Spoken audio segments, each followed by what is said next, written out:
Berikut penjelasan tentang transport elektron. Sistem transport elektron merupakan satu dari 4 tahapan yang terjadi pada respirasi aerob. Keempat tahapan dari respirasi aerob terdiri atas proses glikolisis, dekarboksilasi oksidatif, siklus Krebs, dan transport elektron. Transport elektron sering disebut juga sebagai fosforilasi oksidatif. Tujuan dari tahap transport elektron adalah untuk menghasilkan energi yang dapat dimanfaatkan oleh tubuh. Bagaimana caranya? Yaitu melalui sebuah proses yang sangat kompleks untuk mengubah FADH2 dan NADH menjadi ATP. Proses reaksi tersebut berada pada bagian sel yang disebut mitokondria. Berikut proses transport elektron. Secara singkat, proses transport elektron adalah tahapan mengubah FADH2 dan NADH yang dihasilkan pada 3 tahapan respirasi aerob atau glikolisis, dekarboksilasi oksidatif, dan siklus Krebs menjadi energi yang dapat digunakan oleh tubuh yang berupa ATP. FADH2 adalah salah satu bentuk energi, namun berupa energi yang belum dapat digunakan oleh tubuh. Fungsi dari FADH2 adalah sebagai kurir elektron dan rantai transport elektron. NADH yaitu bentuk koenzim aktif dari vitamin B3, merupakan sebutan bagi molekul NAD positif yang tereduksi dengan penambahan satu atom hidrogen. NADH juga merupakan salah satu bentuk energi yang belum dapat digunakan oleh tubuh. FADH2 dan NADH adalah bentuk energi yang belum dapat digunakan oleh tubuh. Agar dapat digunakan oleh tubuh, kedua molekul tersebut perlu diubah menjadi ATP. Selanjutnya, ATP ini akan menjadi bentuk energi yang dapat digunakan oleh dalam melakukan berbagai aktivitas.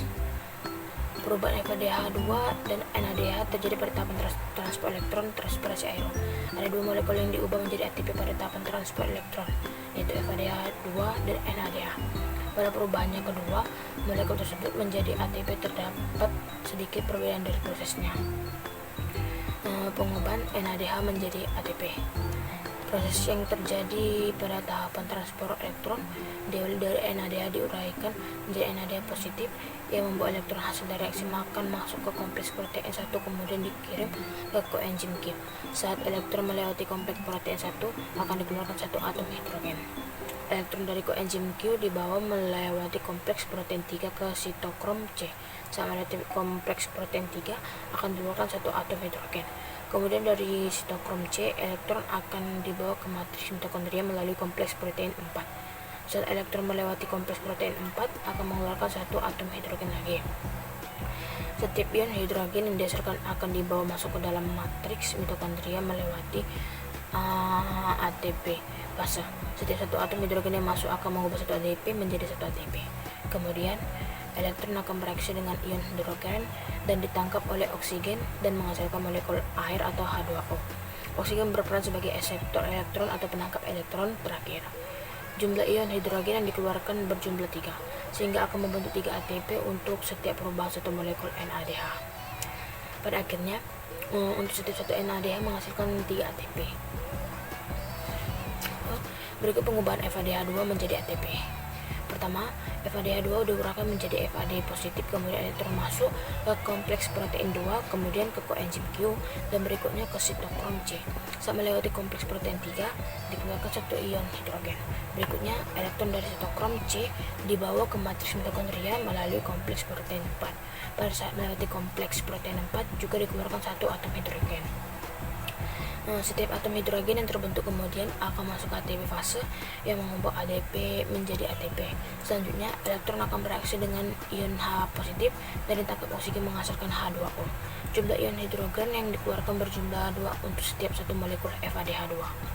Jadi, hasil dari perubahan untuk setiap satu FADH2 menghasilkan 2 ATP. Berikut hasil akhir transport elektronnya. Yaitu akan dihitung jumlah ATP yang terbentuk pada tahapan transport elektron. Pada tahapan glikolisis, banyaknya NADH yang dihasilkan adalah 2 molekul.